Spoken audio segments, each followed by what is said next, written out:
we will get started.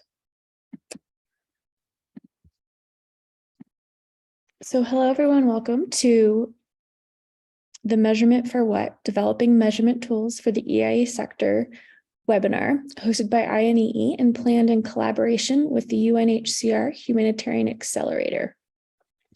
We hope that this webinar will provide a space for researchers and practitioners to reflect on the measurement tool development process.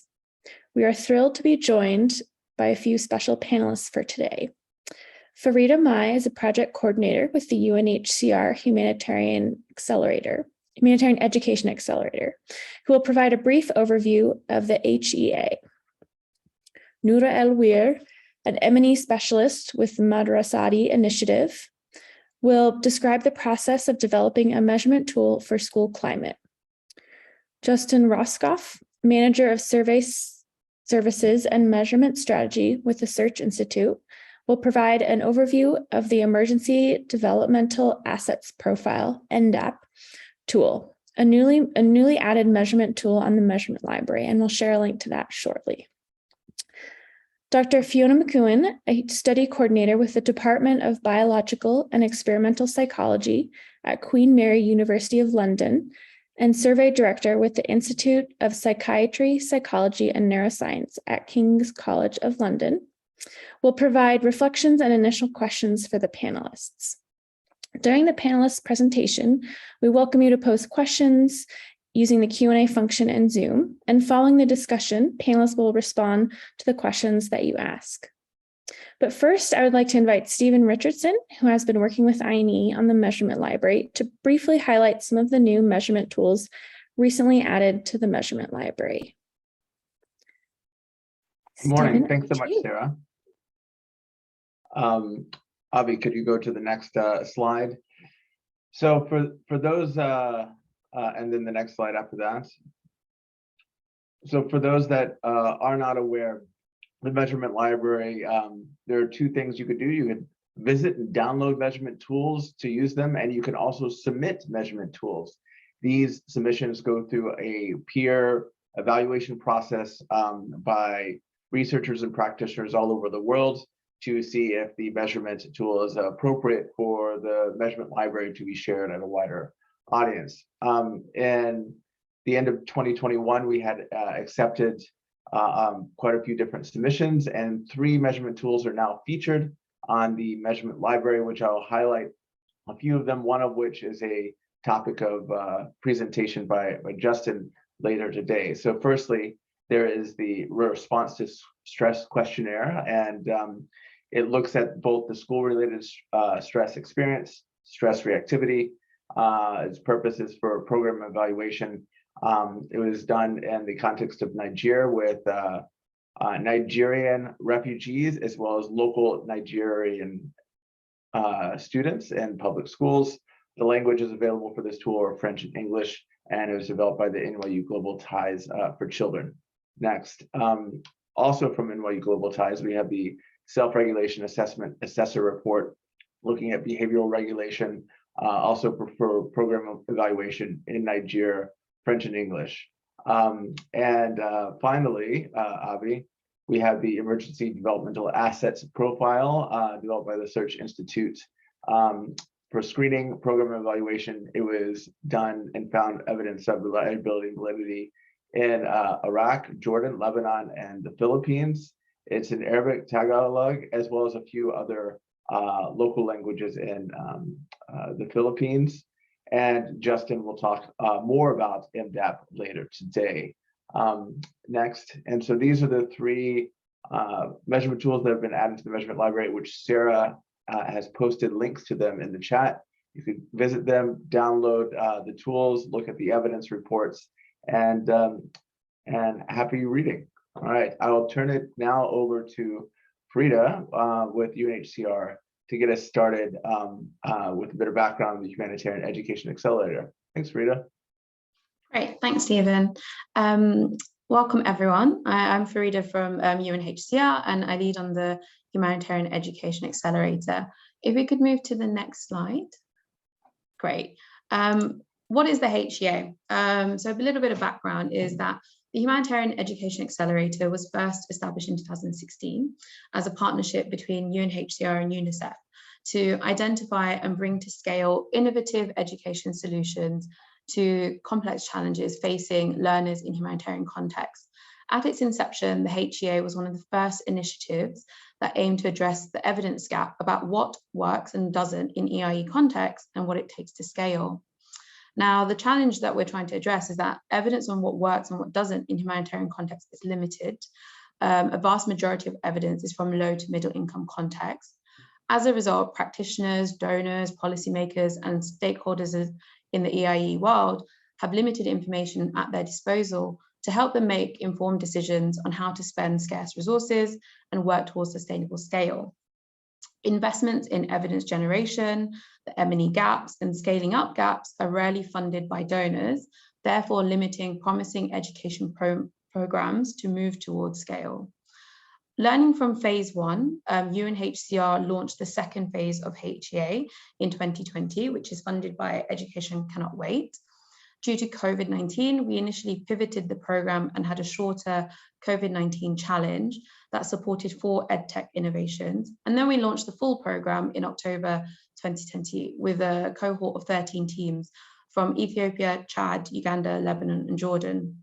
Through a stage-gated process, 3 finalists were selected from Chad, Jordan, and Uganda, and you'll be hearing after my presentation from one of the teams from Jordan. Overall, the HEA approach addresses gaps in evidence and scaling capacity by taking common elements from an accelerator program, such as mentorship, internal capacity building, and establishing a cohort that works together, and merging these with an evaluation-based program. Next slide.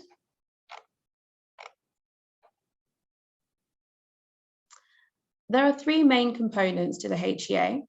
Component 1 focuses on generating evidence on what works in education and humanitarian contexts. We do this by supporting external evaluations for 3 selected grantees, which will focus on the efficacy of their program as well as their pathways to scale. Also, we're producing a learning synthesis which reflects on the contributing and hindering factors to scale. Complementing the evidence generation piece is our work to support the innovation teams in improving their internal capacity in the areas of M&E and scaling. We do this through a stage-gated process, which focuses on supporting teams through a boot camp and a strategy development phase and an implementation phase. So initially we started with 13 teams and we then ended up with 3 finalists. Throughout the process, we provide tailored mentorship in M&E, scaling, business development, stakeholders and partnerships, finance models, and communicating impact, all necessary conditions for sustainable scale. Throughout the process, the HEA also supports networking opportunities with experts and also peer-to-peer learning. Both these components contribute to the HEA supporting and linking evidence and practice through the production and dissemination of global public goods, through case studies, policy papers. We're also working on formalizing our community of practice amongst the grantees that we've supported in the first phase and in the current phase. And then finally, we also capture and share the learnings that we have through the HEA learning series. Next slide.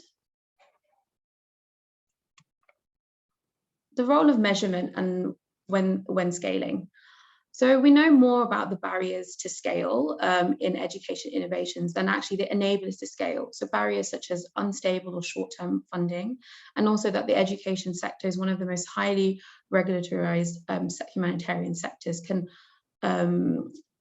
prevent sustainable scale. These barriers incentivize programs to operate in a perpetual pilot mode, meaning they move quite rapidly from one context to another without building in key components for sustainability. On first glance, many organizations can look like they've really scaled out, but the nuts and bolts of an organization have not been fully established yet for sustainable scale.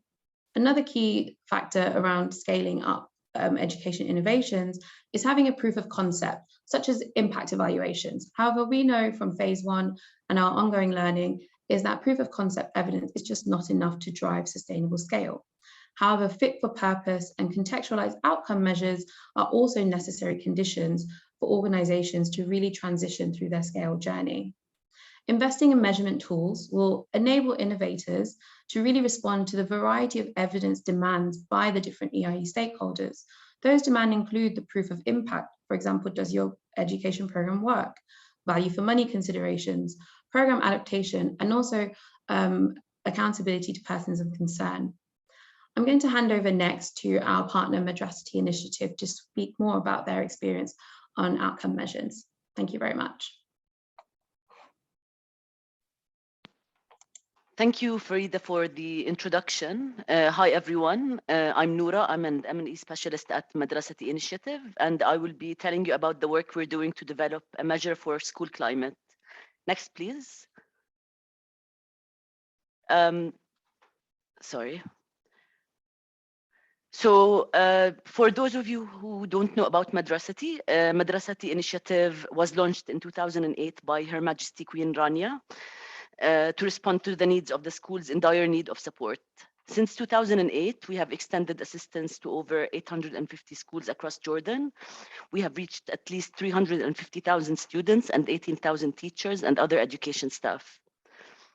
Our goal is proactive and capable schools which lead improvements to the learning, social, and emotional environment and garner support from the community, so children learn what they need to learn to enhance their prospects for the future.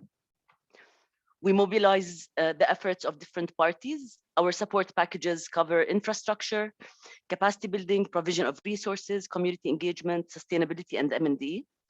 We believe that schools know how to best utilize the support we provide, and thus we follow a bottom-up approach in our work.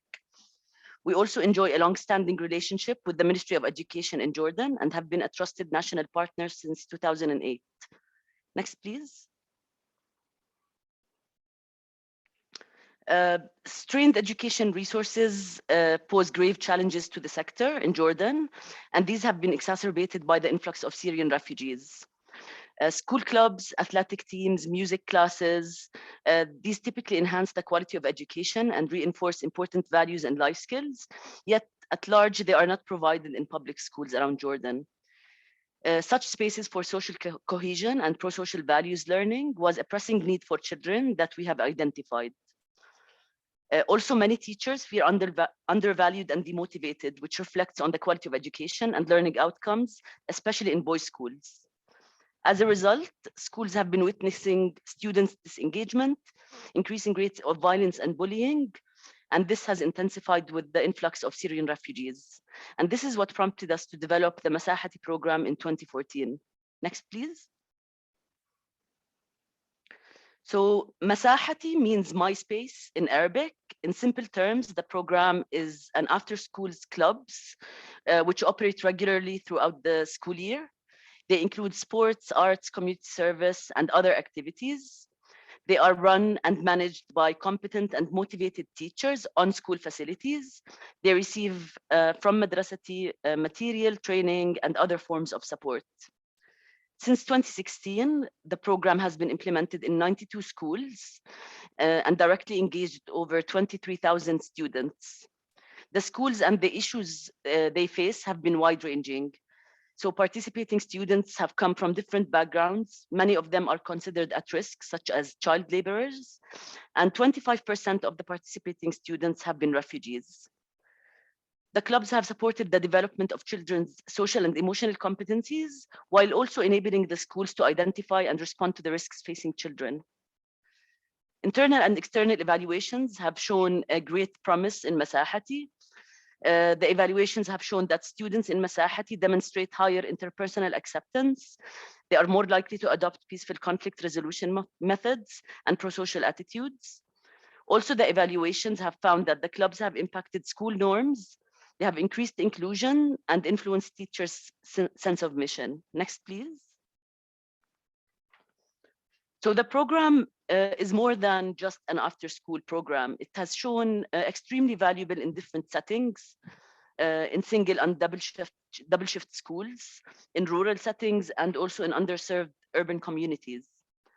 It has helped schools deal with issues in their psychosocial environment, such as dealing with a diverse student body more positively, facilitating school adjustment for children, retaining children at risk, and improving learning outcomes and engaging parents. The program directly helps schools meet the INEE minimum standards, particularly in Domain 2 access and learning environment. Next, please. So I'm not going to talk a lot about the HEA, as Fareeda has already introduced the program. In 2021, we submitted Masahati as an innovative solution for education in emergencies to receive scaling support. And since then, we have received valuable mentorship, M&E, and financial support, which is helping scale Masahati. As part of the program, NYU ties have been supporting the development of a quality measure for an outcome of interest to support our scaling plans. Next, please. So the primary purpose of developing the measure is to help us better understand and explain our contexts and program. We will use the measurement tool to evaluate the outcome of Masahati student clubs on the learning environment. And we will use this information to engage education stakeholders and increase demand for the program. Next, please. So these are the steps we're taking to develop the measure. We are currently at step 3. For the remainder of this presentation, I'm going to tell you how we have first selected the outcome of interest, defined the construct, and started drafting the questions in the measure. Next, please. So we started the process by studying our theory of change and engaging the implementing team in selecting the outcome of interest. This is a snapshot of our interactive theory of change. It outlines the activities, outputs, outcomes, and impact, the pathways between them, and the underlying assumptions.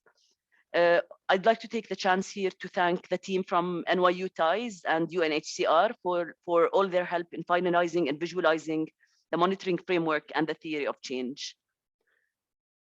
Abby, if we could skip to the next slide. Yeah, we could just pause briefly at the outcomes and impacts.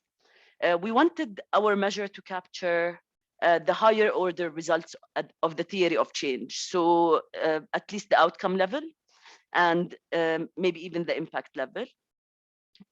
Next, please.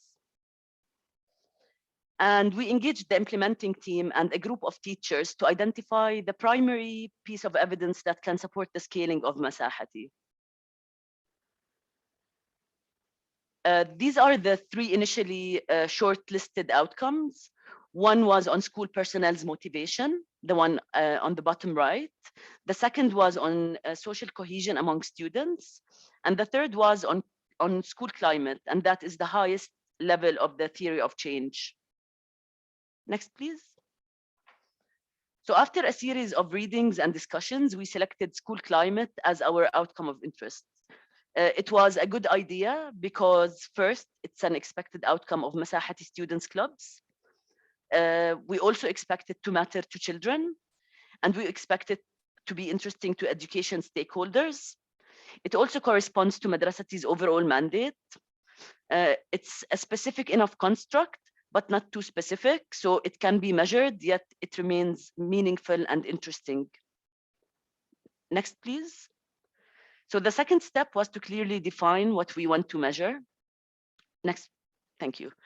So to define school climate, we studied a number of academic and grade publications, and we reviewed different definitions for school climate and its implications.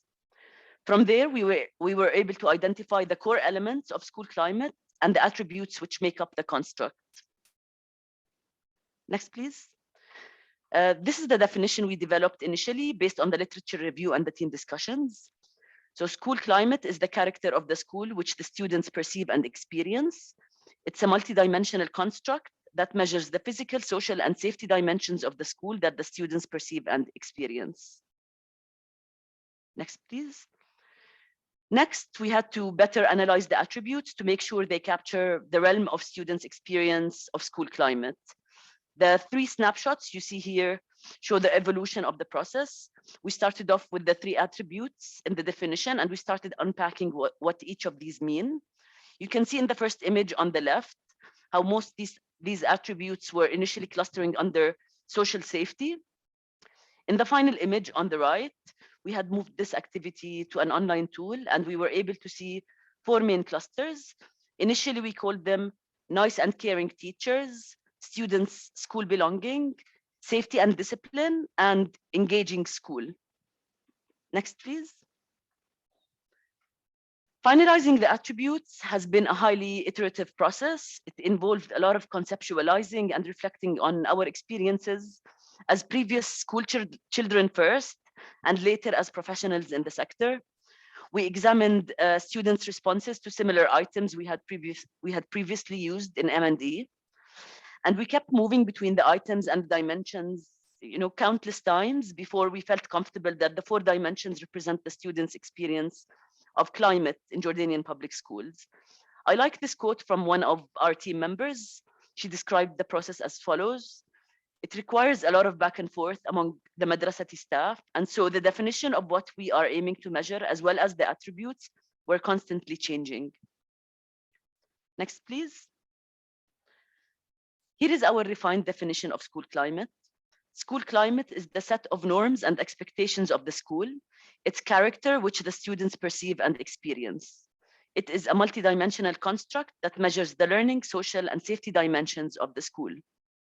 So it has slightly changed from the initial definition that we presented a couple of slides ago. Next, please. So after we defined the attributes, we were able to start populating the question bank.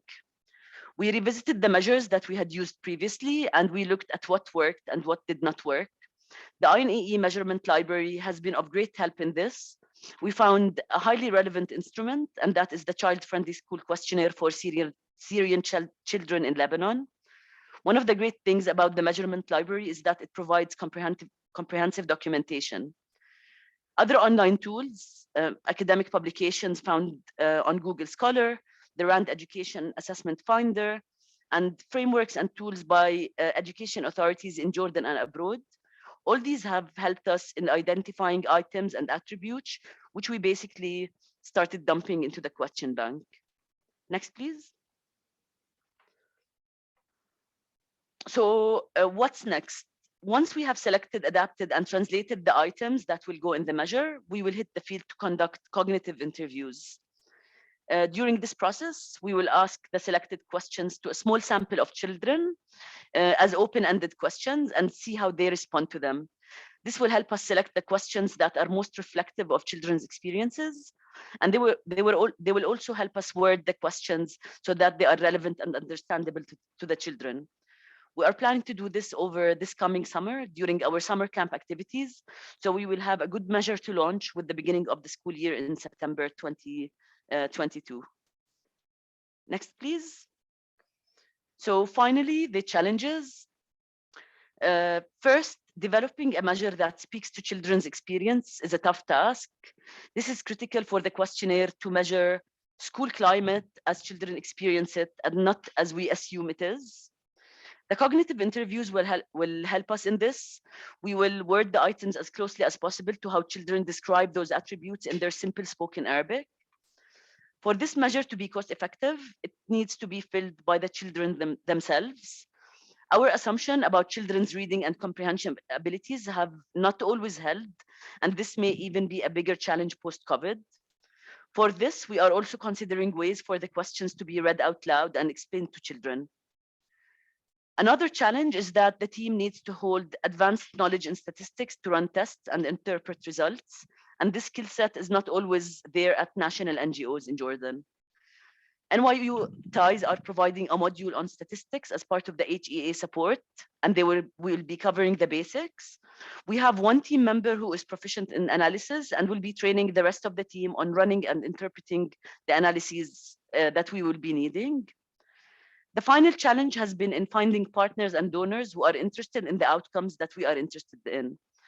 Donors have commitments that they need to meet, and for this, they can impose certain indicators. Often these indicators are not aligned with the program's theory of change. Navigating this has been hard, especially that we are reliant on donor funds to a big extent, but it's not impossible. Donors are increasingly more willing to invest in local programs, and it's always worth taking time during the design and planning stage to align results. My advice is also to plan for learning events with the donor to keep the donor interested in those results. Next, please. So final words of advice. The first is to promote inclusion. This is absolutely critical. So to engage stakeholders at every stage, from drafting the definition, reviewing the existing measures, adapting the measures, and interpreting results. Stakeholders include colleagues, partners, teachers, children, and the Ministry of Education.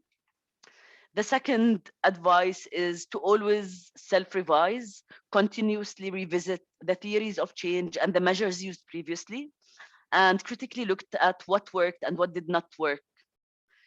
The third is to invest in capacity building. Tools, extremely useful tools are out there. They are constantly evolving and NGOs are not always caught up. And finally, there are plenty of great available resources. The INEE measurement library is particularly valuable. It includes previously tested measures, especially in similar contexts, and it includes comprehensive documentation on these measures. That's all for now.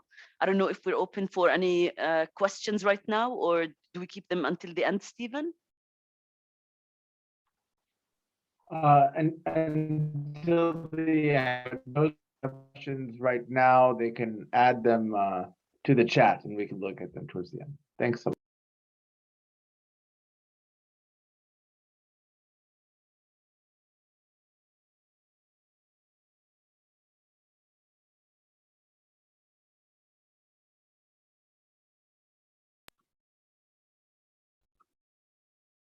Hi, everyone. My name is Justin Roskopf, and I'm the manager of Survey Services and Measurement Strategy at Search Institute. So today I'll be talking about the Emergency Developmental Assets Profile, also known as the EmDAP. Next, please. So briefly, Search Institute is a nonprofit applied research organization that specializes in positive youth development. We are based in Minneapolis, Minnesota, in the United States, but our work is not limited to US audiences. We are not direct service with youth, so our mission is fulfilled really through creating impactful partnerships with other organizations that do work with young people. And one such example was really the impetus for the development of the MDAP tool. Next, please. So as mentioned, at the core of our research is positive youth development. Over 25 years ago, Search Institute created a framework for our approach to youth development that we titled the Developmental Assets.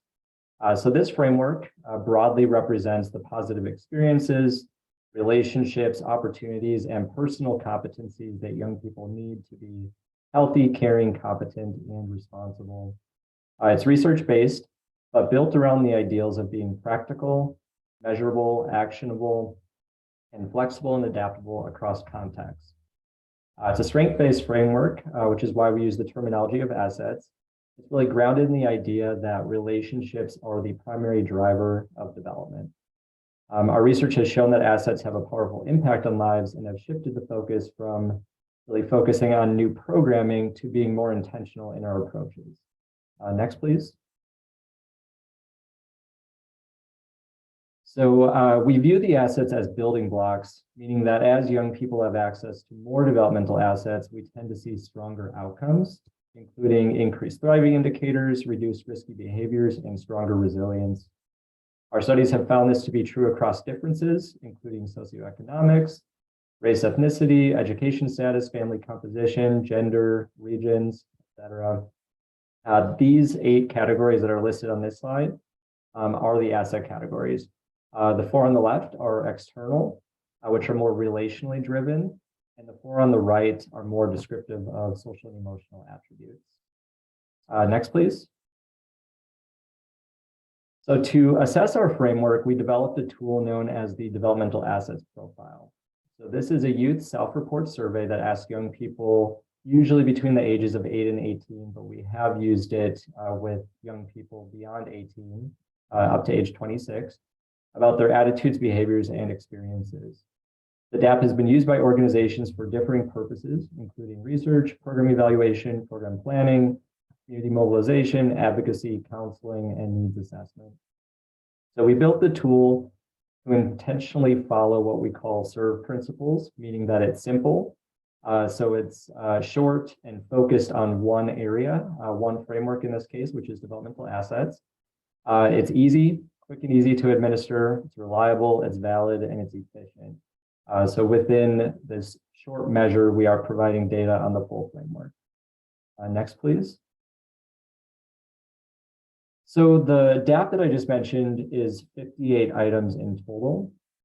However, even at that relatively brief 58 items, the full DAP is far too lengthy to use in emergency settings that typically have high levels of disorganization and only a brief window in which children and youth might be assessed. So while measures of physical safety and child protection existed, World Vision International and Search Institute desired a briefer measurement tool that measured the well-being of young people in emergency settings, such as refugee camps and armed conflict zones, that assessed whether young people are experiencing adequate positive relationships and opportunities and developing positive values, skills, and self-perceptions despite being in crisis circumstances. So both World Vision and Search Institute believe that a strengths-based approach was important and would highlight that young people and caregivers in even these most traumatic situations have strengths, and that it's of particular importance to document them and create data-informed approaches to tapping into strengths to build resilience. So Search Institute and World Vision thus collaborated to create a much briefer version of the DAP, a 13-item version, to assess the quality of psychosocial development while in crisis. The MDAP is comprised of 14 items. However, 2 of those items were combined, brings us to 13. All of those items are derived from the full DAP that I mentioned earlier. Our criteria for selecting items were that each of the 8 categories of assets that I just mentioned earlier are present, that we would include items that had a strong correlation with the full 58-item DAP in previous studies, and that the items could be translated relatively effectively and efficiently based on our previous experiences with over 24 DAP translation projects. And then finally, we wanted to choose a set of items that would have acceptable reliability across countries as well. So we went through a couple of different iterations, but Search Institute worked with in-country partners to translate the items to the local language and then back translate to English to achieve a balance of fidelity to the English meaning and cultural face validity in the indigenous setting. 10 initial items were selected for pilot testing with Somali refugees in Ethiopia. And in addition, World Vision conducted qualitative interviews with 106 children in refugee camps and other emergency settings in the Democratic Republic of Congo, Pakistan, Ethiopia, Lebanon, and Somalia, and asked them in individual interviews, in this current situation, what is it like for a child who is doing well? Those 106 participants made nearly 1,400 statements, and with 995 of those being about aspects of well-being that go beyond basic necessities, such as shelter, food, and health. Pilot results led Search Institute and World Vision staff in those countries to revise the MDAP to be more culturally responsive, by replacing some items and rewording others to emphasize more the interview-generated themes of the importance of play, friends, and teachers. And we also reworded some of the original DAP items. For example, instead of the use of home, shifting it to where I currently live. The newly revised 13-item sample consisted of Syrian refugees in Iraq, Jordan, Lebanon, and we also had a pilot in the Philippines. During that pilot, we found the MDAP to be a promising brief cross-cultural tool for assessing the developmental quality of life as reported by samples of youth in a crisis situation. We believe that the results from the MDAP can help to inform international relief program decisions about services and activities. Next, please. In emergency settings where it is difficult or impossible to know youth's literacy levels, the MDAP typically is administered through an individual interview. We found that commonly those last about 8 to 10 minutes. Usually we place each question on a large card, and we use creative means to help youth understand the Likert response scale, which is a 4-point scale. So we've used visual aids or games, piles of coffee beans or other locally available material to often depict those points on that scale. We've also used an interview method called Q-sort. In that method, each administrator used a set of cards, and each card had one of the 13 items. 4 piles of rocks were used to depict the 4-point scale. And then administrators would read each item twice, show the child the card, and then ask the child to place the card on the pile that best represented them. Most of those interviews were conducted separately, individually, one-on-one. Each item is located on a 4-point scale from not at all to almost always. And differing score levels are used to describe a developmental status. So we use good, adequate, vulnerable, or highly vulnerable. Interpretation of what it means to be adequate or vulnerable, for example, may vary across cultures. But nevertheless, we've found that these 4 levels, along with the 4 levels in the parent instrument of the Mdap, have shown cross-cultural validity in that they've been linked consistently to well-being outcomes across use in diverse cultures in both developed and developing, conflict and post-conflict settings. For example, those with higher DAP scores were more likely to have significantly higher workforce development skills, knowledge of how to access medical services, academic confidence, and less normative acceptance of violence. In addition, in a 6-month evaluation in Uganda, we found that MDAP scores for those youth who attended programming increased at a far higher rate compared to their peers who did not attend programming, in which their scores actually dropped. In summary, for now, the MDAP can be validly used to create a one-time snapshot of how youth in emergency settings are faring in core developmental strengths, known to be linked to numerous well-being outcomes. And we recommend exploratory use as a supplemental measure in impact evaluations. Comparison of results across settings is not something we would recommend yet, pending additional research. But the results, we hope, can help to inform international relief program decisions about services and activities that they provide to children, youth, and their caregivers. Next, please. So if you're interested in accessing the MDAP, as Stephen mentioned earlier, it's now part of the INEE measurement library, so you can visit that link. If you have any other questions about either Search Institute's frameworks or our applied research or our other measurement tools, feel free to reach out to us as well, which I've listed my contact information there.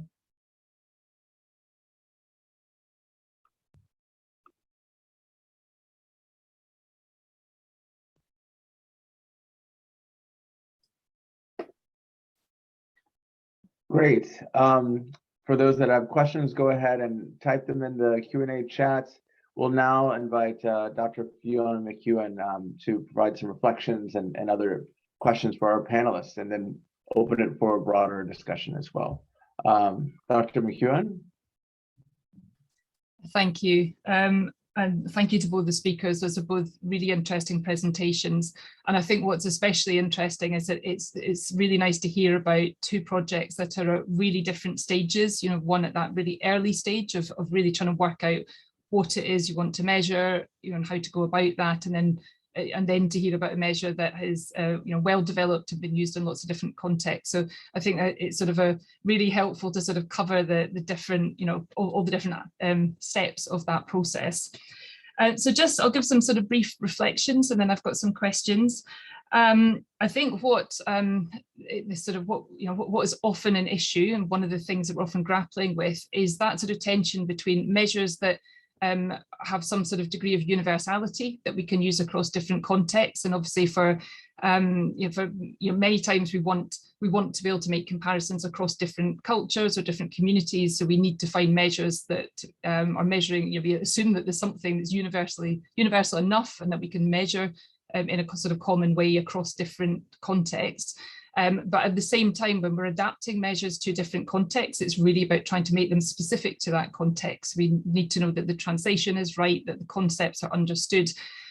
So there's that, and there's sort of a tension there, because the more specific we make it, the harder it is to then do those sort of cross-cultural comparisons. And you know, I think in many ways you can't really do both those things really well at the same time. So that's the sort of tension. where you get the balance is sort of very much determined by what you want that tool for. So obviously for tools that where we want to be able to make comparisons across countries, we need to sort of think about a way that we capture that universality. If it's more important that it's used in one specific context, you know, you're sort of a bit further towards that end. But I think it is sometimes you know, sort of easy to forget these things, and you know, it's really about thinking about the purpose of them. And the way that some of that arises, I think it was really interesting to hear about the way that for both these measures, there's been that sort of early qualitative work to really sort of get a sense of how concepts are understood. And I'm aware that some of the earlier work with the developmental assets profile has sort of highlighted that you know, the way that different societies think about what are strengths for children can obviously vary a lot by different cultures. More individualist cultures versus more collectivist cultures may value different things, and you know, different strengths may be important in those contexts. So doing that early qualitative work is obviously really important for any measure. I think it's something that, again, it's sort of easy to not give sufficient time for that. And often the way research is funded, there's just not sufficient time or funds to really go in and do that in-depth research. So we often skip over it and hope that we can have a sort of off-the-shelf measure, but you know, you can miss a lot doing that. And obviously in some emergency contexts, that's just inherently more difficult because there's not a lot of time to do things. So that always creates a challenge. I think the other thing is sort of translations, and again, there's that tension, especially with languages like Arabic, where there's a sort of standard Arabic, but also many different dialects. So, you know, again, if you want a measure that can be used across different contexts, the tendency is to have something in modern standard Arabic. Then the risk is that your enumerators will actually be reading it out with, you know, in their own dialect. And of course, the way they translate that into dialect may be different for, you know, almost for every enumerator. So it potentially creates a whole lot of noise in your data and makes your measure less reliable. So, you know, so the alternative is to translate everything into dialects, but then you have multiple different versions, and that creates its own challenges.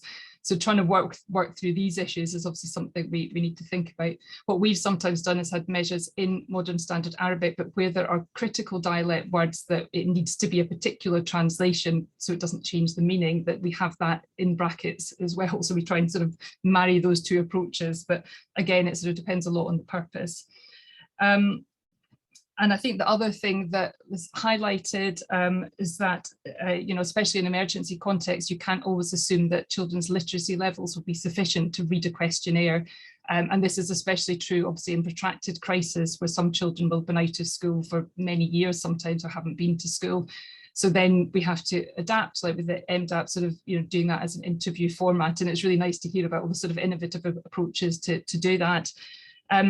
I think, again, this is, you know, it's nice to see so much thought put into that, because I think there can be a tendency to think, well, it's just people reading out exactly what's written on the bit of paper or on the tablet, you know, how can that go wrong? But of course, interviewers do ask things in very different ways.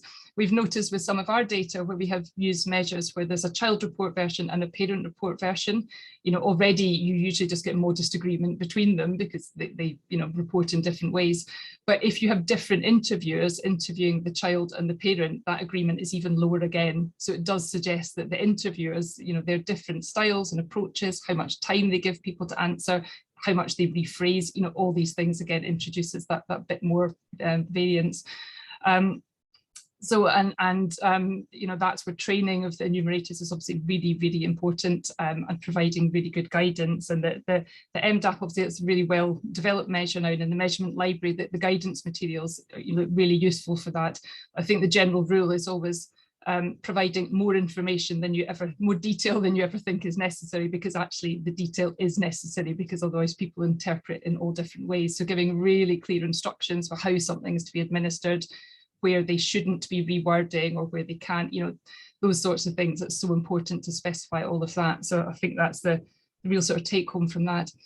Just a final point I wanted to make was about the use of visual aids. So we find that really useful as well, because most people, probably outside a handful of university graduates, don't naturally think in Likert scale response formats. People, you ask a question, they answer yes or no, you know, so trying to get people to answer on a scale can be challenging. So it's, you know, and it's a really good idea to use sort of, you know, locally available materials as well, so it reduces the need of printed materials that you would need. The other thing we found is that in emergency contexts where you're often struggling for privacy, like if you're interviewing people in tents and you're sort of trying to make it as private as possible, but of course there's potentially other people on the other side of that canvas. That the other advantage of using visual aids is that the person can then just point to the answer rather than say it out loud. So you potentially can reduce some of those challenges with privacy as well. So I think they're worth thinking about, even for that reason as well. So at the moment, I've got some questions. I'll ask one or two questions to each of you, but I'm conscious that there are other questions. I want to have a chance to deal with those as well. So I'll maybe just initially ask one question to each of you. So there's time for other people's questions. Noora, just one thought was about, so you mentioned that about 25% of the children in the programme have got a refugee history, and obviously that creates a more sort of multicultural, diverse sample. I was just wondering if that might throw up issues in terms of sort of dialects or different understanding of questions, and if there are ways to tackle that. So when you're piloting, do you aim for quite a diverse sample? Thanks, Fiona. That's a great question. Very sadly, it's been 10 years since the Syrian refugee crisis started, and many of the school children have spent the majority of their years in Jordan. So in schools, you notice that they have adapted quite well. They have adopted the local accent, wherever they ended up living. So right now, at this moment, the difference in accent might not be that problematic. What might be more of a challenge, there may be more of a difference between our accent in the city of Amman and the accents used in many of the hosting communities. So, so it's that the challenge is for us to speak to children in these communities in a manner that they understand, and it's a bigger difference between us and them than between the children themselves or within that community. Yeah, that makes a lot of sense. And actually what you were saying about consulting with a really wide range of people who are involved in that process, and teachers and all those people working locally, I've seen that's probably that's really important to do. So I'm glad you highlighted that. Justin, if I just I'll ask you one question as well. So one sort of challenge with, that this sort of cuts across much of this type of research is that, so we sort of want to try and understand if the developmental assets are what are predicting further outcomes. But of course, there's always going to be things like sort of shared variance issues if you're using multiple self-report measures. So if you have the self-report measure of developmental assets, but then also things like well-being outcome measures, there's always going to be some shared variance there. But also, I suppose, the potential for reverse causality. So, a child might objectively have supportive adults in their life and a family who loves them, but if they're currently depressed, they may rate that as being much lower than a non-depressed child was. I know it's a measure that's been quite well used in lots of different contexts. Is there the sort of longitudinal data to be more confident that it's predicting some of those outcomes? Yeah, it's a great question. I agree with both of your points. I think those are certainly areas where it can be concerning with these type of measures and self-report measures in particular. With the developmental assets profile, so the parent tool, we have conducted more rigorous studies using that, where we are connecting to outcomes that are not self-report. So for example, education success outcomes, these studies have largely been in the United States, but so GPA, attendance, behavior, those type of things that we can get from the schools themselves rather than having young people self-report. Those have been linked, and we've seen similar trend lines as well. Other program data, that exists. We've tended to link to those as well in some of our more rigorous studies. But I do think to your other point, there is a cyclical effect. So as young people are building developmental assets, they tend to be easier for adults to engage with as well. So it does tend to have that loop where really it's feeding into growing those assets, but it's also, I think, in many ways, a route for their peers to grow their assets as well. Peer relationships are a key component of the framework as well. So I'm not too concerned about that piece, but with the self-report measures, we do try to conduct some studies that aren't reliant on just self-report for outcomes. Yeah, okay, that's great. Yeah, it's a reminder that these things are immensely complex, and trying to model all that is the challenge, isn't it? Yeah, yeah. I realize there's some questions in the Q&A.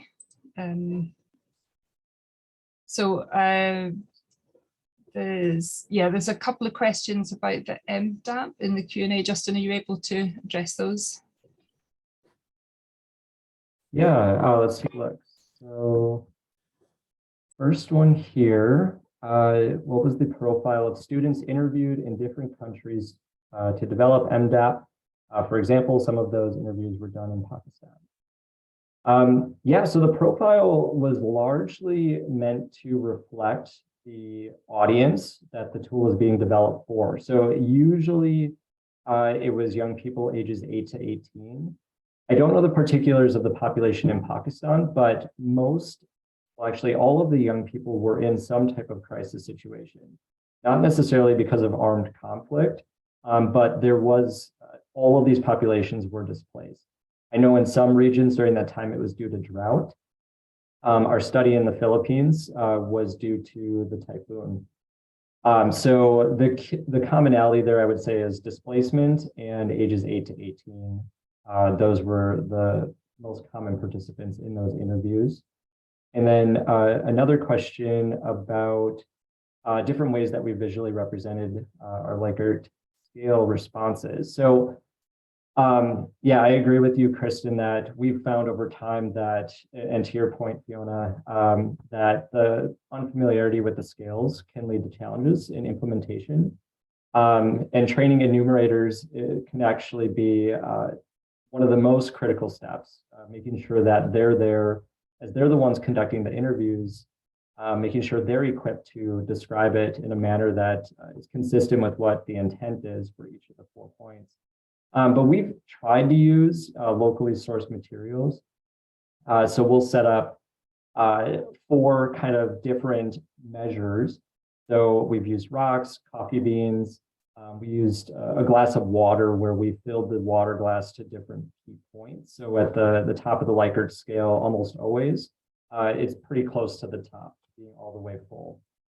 If it's the first point, it's empty or just a little bit of water in there, just to give them a visual idea that how are you feeling if you are this glass in that scenario, how full is it when you answer this particular question? So that's kind of the route we went. And then the one other example I highlighted was the Q sort. We haven't used that as much, but that can be, I think, a bit more interactive ways. So usually what that means is that you're assigning the question to the 4 points. So we have them physically, which I think for some young people can actually be a beneficial way to get them engaged in the interview as well, but giving them a card of the actual item or question, having them place it directly on the scale, which is still visually represented.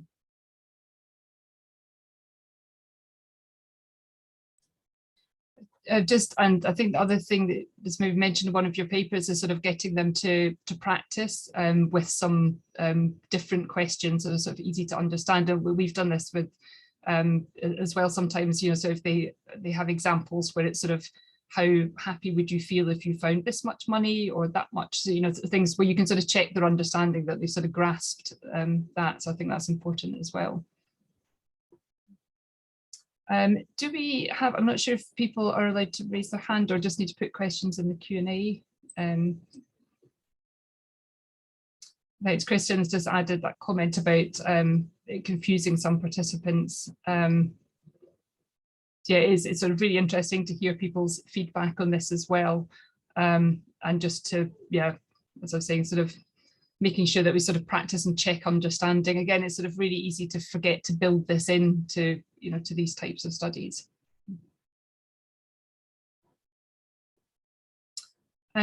If there are, I'll add one note to that as well, to Noora's point earlier about cognitive interviews. I think those can also play an important role in your scale design. So figuring out how young people are interpreting each of those points may help you better describe them to young people as well in that process. But not limiting the cognitive interviews just to the items themselves, but also the response options too. And Stephen's made the point in the chat as well that it's the thing about the measurement library is that all the training materials are included there as well. So it is a really good resource. So it's not like just getting a copy of a questionnaire and then having to work this stuff out for yourself. So it's really good to have the training materials there.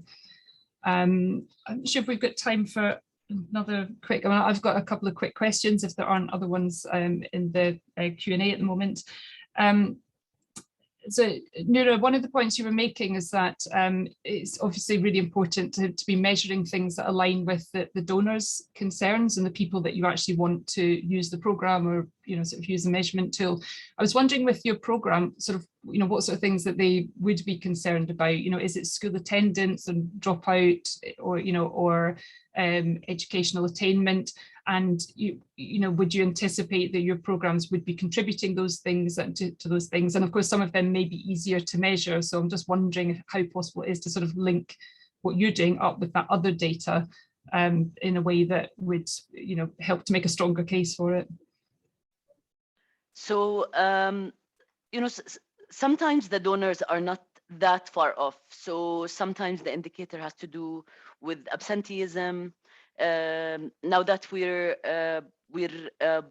applying this program to respond to the needs of dropouts, of child laborers, the main indicator is, you know, whether or not they stay in school throughout that year and whether they register in school the next year, which is not too far off. But sometimes with donors, you know, they might take a completely different turn. So things like beliefs in gender equality, they are relevant to the program. However, to develop a new measure, you know, and often it's, you know, the program starts, they want the data to be collected pre and post, and, you know, we don't have the liberty of time to really develop a good measure and test it and so on. So it's just worth having in the work plan, you know, this time that is needed to develop those measures and to engage the donors. You know, sometimes they have tools that they had tested, and we can only find this out when we engage with the right people in the organization.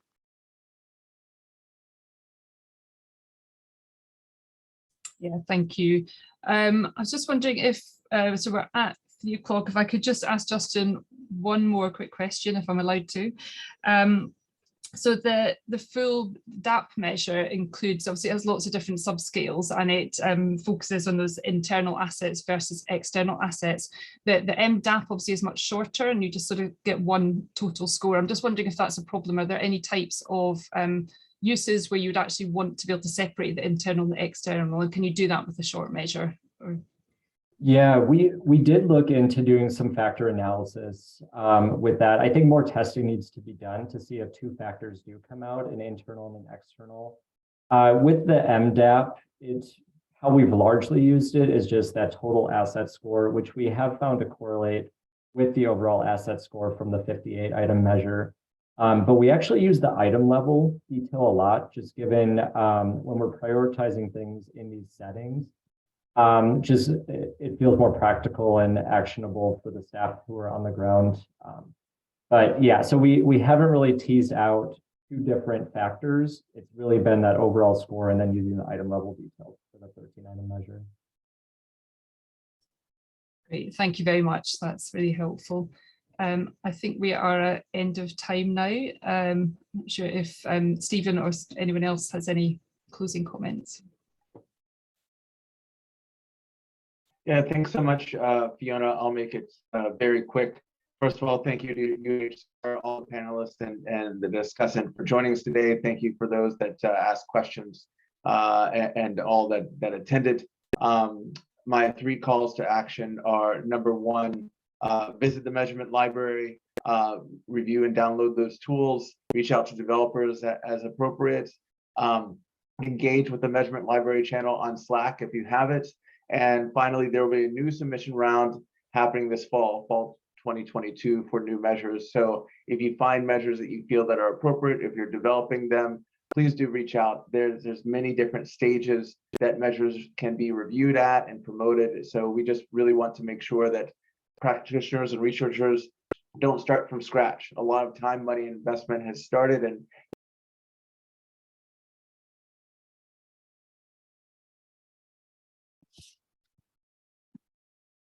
looks like we lost Stephen. But on behalf of INEE, we want to thank everyone for attending. And as noted in the chat, we will share the recording and presentation with all participants via email and on our site. So I want to thank all of our panelists and all of our participants for joining us, and hope everyone has a great rest of your morning, afternoon, evening. Thank you. Take care. Thank you very much. Bye.